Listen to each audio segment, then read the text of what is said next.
आज हम देखेंगे एनसीईआरटी सॉल्यूशन सीरीज में क्लास 11 चैप्टर 1 सेट्स की exercise 1.6 some properties for practical problems on union and intersection of two sets. यहाँ पर दो सेट दिए हैं ए और बी। तो आपको पहले ये वेन डायग्राम समझ लेना है। जो शेडेड पार्ट है ब्लू में, ये यूनिवर्सल सेट को डिनोट करेगा। जो दोनों का इंटरसेक्शन पार्ट है ये वाला होगा, और इस वाले पार्ट को हम बोलेंगे a माइनस बी। और यहाँ सेकंड पार्ट है, b में से इंटरसेक्शन वाले को हटा देंगे तो बाकी जो पार्ट बचेगा वो आएगा b माइनस ए। ठीक है, तो पहली प्रॉपर्टी हमने देख सकते हैं यहाँ पर n number of elements in set denote होगा। सेट के बाहर n जो लिखा है, तो n a union b equal होगा n A plus N B minus N A intersection B. यानी कि number of element A union B में कितने होंगे? Number of element in set A plus number of set element in set B minus number of element in set A intersection B. तो ये इसको आप देख सकते हो वेन डायग्राम की हेल्प से। जब ए यूनियन बी, ये व्हाइट पोर्शन जो है, इसको फाइंड करना है, तो हमने क्या करा, एन ए, यानी कि ये पूरा सेट ए ले लिया, number of element in set B के सारे एलिमेंट ले लिए। तो जब हमने set A plus set B के एलिमेंट्स को ऐड करा, तो यहाँ पर इंटरसेक्शन वाला पार्ट, जब सेट ए को लिया तब भी आ गया, और सेट बी को लिया तब भी आ गया, यानी कि दो बार आ गया है। तो हमने एक बार इसको माइनस करना होगा, इसीलिए हमने minus N A intersection B करा है यहाँ पर। तो ये आपकी पहली प्रॉपर्टी होगी जिसका यूज आप प्रैक्टिकल प्रॉब्लम्स में करेंगे। सेकंड प्रॉपर्टी कि अगर ऐसा होता है कि ए और बी डिसजॉइंट सेट हो जाए, यानी कि इंटरसेक्शन वाला पार्ट नल हो जाए, फाई हो जाए, उस केस में union n A union B equal होगा number of element in set A plus number of element in set B. अलग अलग ऐड करने पे आपको यूनियन के एलिमेंट्स की काउंटिंग पता चल जाएगी। ये सेकंड प्रॉपर्टी है। थर्ड प्रॉपर्टी कहती है, इसी को हमने, ये जो फर्स्ट प्रॉपर्टी था, इसी को हमने दूसरे रूप में लिख लिया है, N A plus N B minus N A intersection B. तो आप फिगर में देखोगे तो यहाँ पर हमने तीन पार्ट यहाँ कर रखे हैं इसके। तो ए माइनस बी, एक ये पार्ट हो गया, एक हो गया ए इंटरसेक्शन बी, और एक हो गया बी माइनस ए। तो हम इसको इन फॉर्म में, इन तीनों के ऐड के फॉर्म में भी लिख सकते हैं। यानी number of element in set A union B equal to number of element in set A minus B plus number of element in A intersection B plus number of element in B minus A. इस form में भी हम लिख सकते हैं इसको। ये third property हो गई है। फोर्थ, दो से ज्यादा सेट अगर है, हमारे पास तीन सेट हैं मान लेते हैं, तो आपके पास number of element in set A union B union C. तीन सेट के लिए आपको क्या करना होगा, पहले तीनों सेट के एलिमेंट्स को ऐड करेंगे, यानी कि N A plus N B plus N C minus, अब इंटरसेक्शन वाले पार्ट को माइनस कर देंगे, यानी एन ए इंटरसेक्शन बी को माइनस कर देंगे, एन बी इंटरसेक्शन सी को भी माइनस कर देंगे, और एन ए इंटरसेक्शन सी को भी माइनस कर देंगे, प्लस तीनों सेट का कॉमन पॉइंट जो होगा उसको प्लस कर देंगे। इसको आप वेन डायग्राम से भी समझ सकते हैं, बना के देख सकते हैं। तो ये आपके पास फोर्थ प्रॉपर्टी हो गई है। अब इन प्रॉपर्टीज का यूज देखते हैं। Question number 1, if x and y are two sets such that number of element in set x is 17, number of element in set y equal to 23, and number of element in set x union y equal to 38। और आपको यहां पर find करना है intersection में कितने element हैं। तो फर्स्ट प्रॉपर्टी आपने पढ़ी थी, N X union Y equal to N X plus N Y minus N X intersection Y.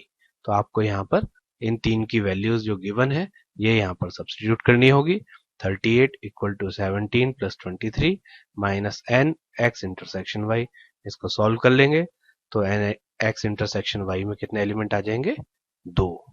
इसको वेन डायग्राम से समझ सकते हो कि ये कौन सा पार्ट को डिनोट हो रहा है। तो एन एक्स इंटरसेक्शन वाई आपके पास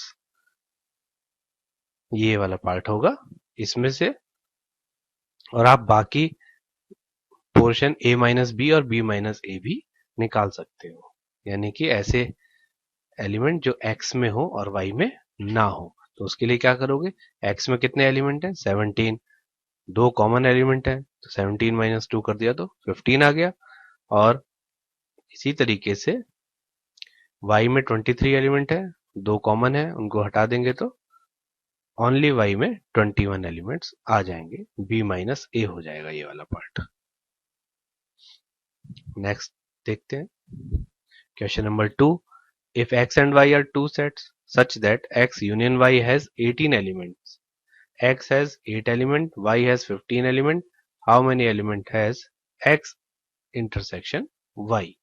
तो सेम क्वेश्चन नंबर 1 की तरह पर है, आपको तीनों वैल्यूज आपको आइडेंटिटी 1 में आपको प्रॉपर्टी 1 में सब्स्टिट्यूट करनी होगी। N X intersection Y equal to N X plus N Y minus N X intersection Y. तो यूनियन हो गया 18 के इक्वल, एन एक्स हो गया 8, एन वाई हो गया 15 minus N X intersection Y. तो यहाँ से सॉल्व कर लेंगे, इंटरसेक्शन यानी कि दोनों में कॉमन एलिमेंट कितने हो गए? 5। तो यही आपका सॉल्यूशन है। समझने के लिए वेन डायग्राम में यूज कर लो उसका। तो आपके पास x में 8 एलिमेंट है, 5 कॉमन आ गए तो कितने बचे? 3।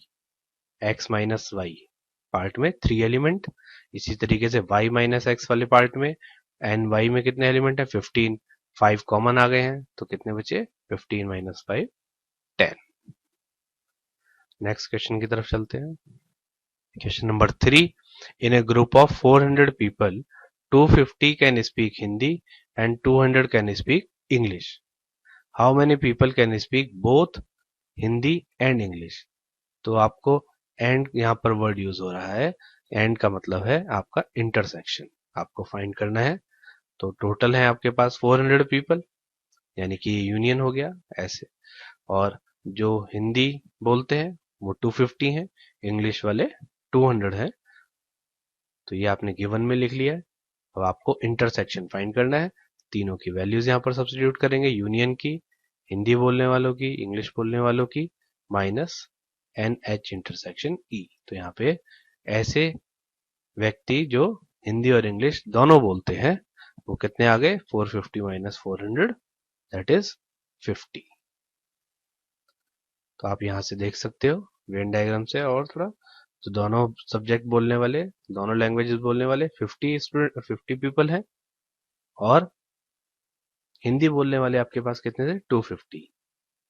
तो उसमें से 50 ऐसे हैं जो दोनों बोल लेते हैं, यानी कि वो हिंदी के साथ इंग्लिश भी बोल लेते हैं। तो सिर्फ हिंदी बोलने वाले, एच माइनस ई का मतलब है ओनली हिंदी, तो ओनली हिंदी बोलने वाले कितने बचे? 200। इसी तरीके से अगर आपसे पूछा जाता है ओनली इंग्लिश तो वो कितने होंगे? 200 है टोटल इंग्लिश बोलने वाले, 50 ऐसे हैं जो हिंदी भी बोलते हैं, उनको हटा देंगे तो ओनली इंग्लिश वाले आपके पास होंगे 150। नेक्स्ट देखते हैं question number 4। S and T are two set such that S has 21 element, T has 32 element, and S intersection T has 11 elements. How many elements does S union T have? तो यहाँ आपको union find करना है, तो आपको थोड़ा और आसान हो गया है, सिर्फ वैल्यू सब्स्टिट्यूट करनी होगी फर्स्ट आइडेंटिटी में, फर्स्ट प्रॉपर्टी में, S union T equal to NS plus NT minus NS intersection T।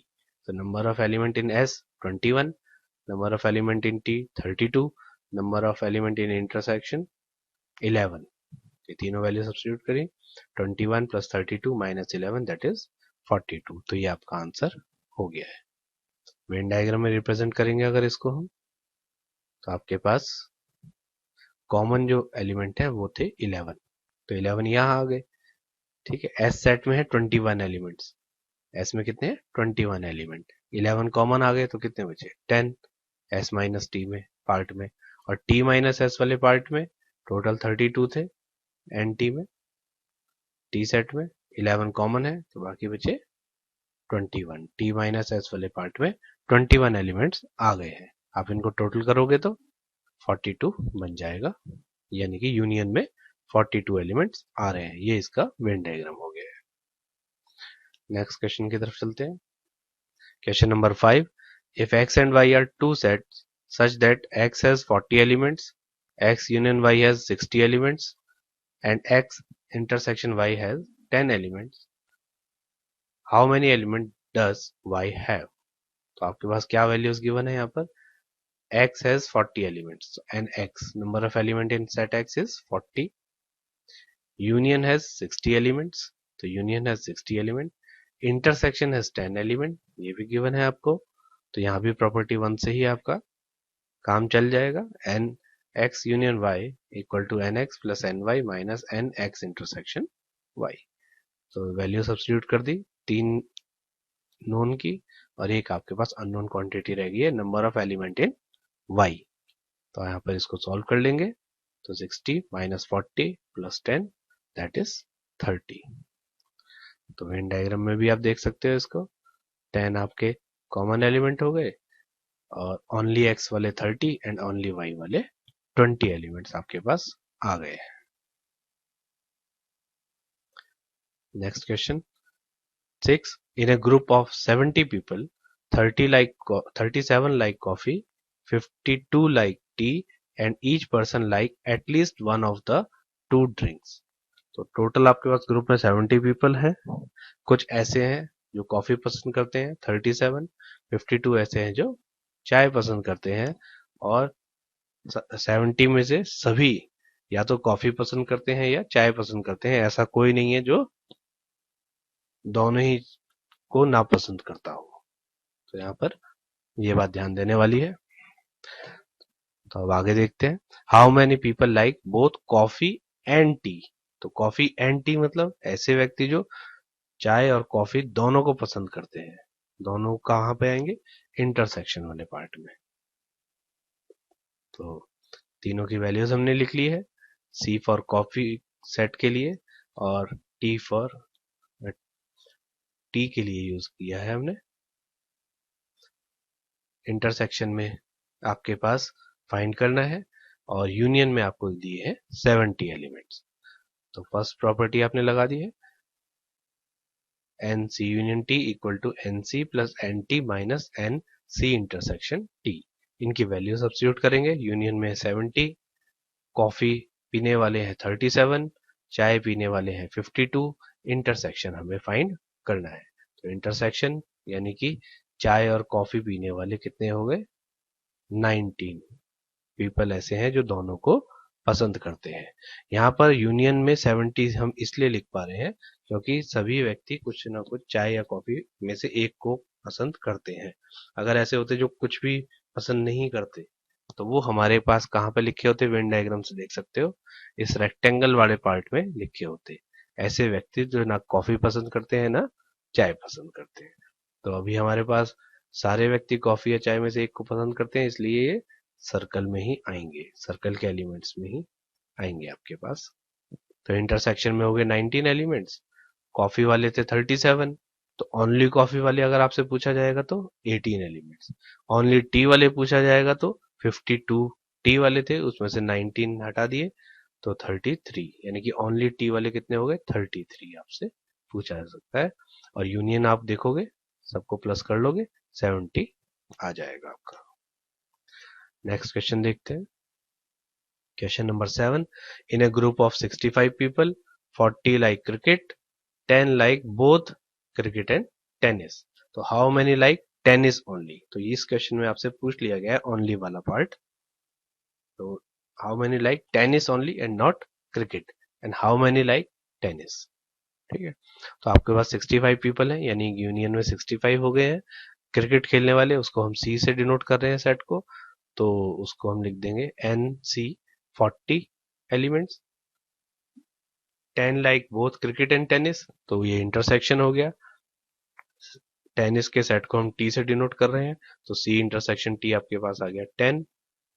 तो आपको तीनों वैल्यू पता है, union, C and C intersection की। तो आप फोर्थ वैल्यू यानी कि number of people like tennis, ये आप फाइंड कर सकते हैं। यहाँ से इक्वेशन में सब्स्टिट्यूट करा आपने, 65 equal to 40 plus N T minus 10। यहाँ से सॉल्व करेंगे तो 65, 40 माइनस 10 हो गया 30, तो 65 माइनस 30 आ गया 35। तो टेनिस पसंद करने वाले आपके पास कितने हो गए हैं? 35।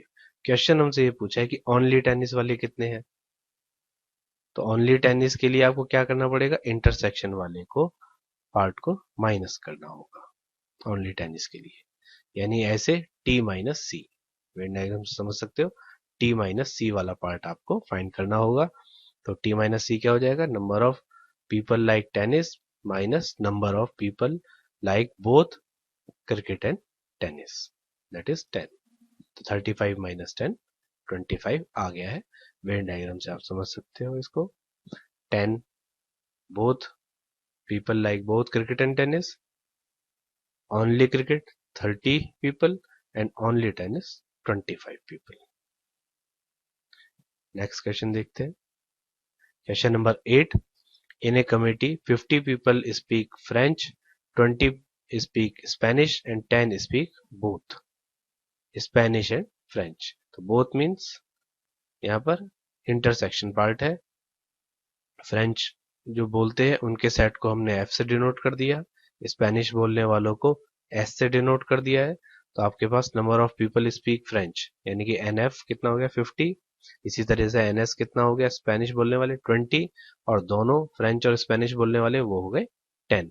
तीनों की वैल्यू आप प्रॉपर्टी फर्स्ट में सब्स्टिट्यूट करेंगे तो आपके पास 50 प्लस 20 माइनस 10 दैट इज 60। तो ये ऐसे 60 लोग हैं जो कम से कम एक लैंग्वेज तो बोलेंगे। How many people speak at least one of these two language. At least मतलब एक लैंग्वेज बोलते हो या दोनों लैंग्वेज बोलते हो। इट मीन्स हमें यूनियन फाइंड करना है। एक लैंग्वेज या दो लैंग्वेज का मतलब है या तो फ्रेंच बोलते हो या स्पेनिश बोलते हो। तो इन सर्कल के अंदर कितने एलिमेंट्स हमारे पास सेट में, तो वो सारे ही किस में आएंगे? जब हम यूनियन फाइंड करेंगे। तो यहाँ पर यूनियन फाइंड कराया है हमने, ठीक है। तो ये एक्सरसाइज यहाँ समाप्त होती है। नेक्स्ट एक्सरसाइज और नेक्स्ट वीडियो के लिए सब्सक्राइब करें और बेल आइकन दबाएं ताकि आपको समय पर नोटिफिकेशन मिल सके। Thank you.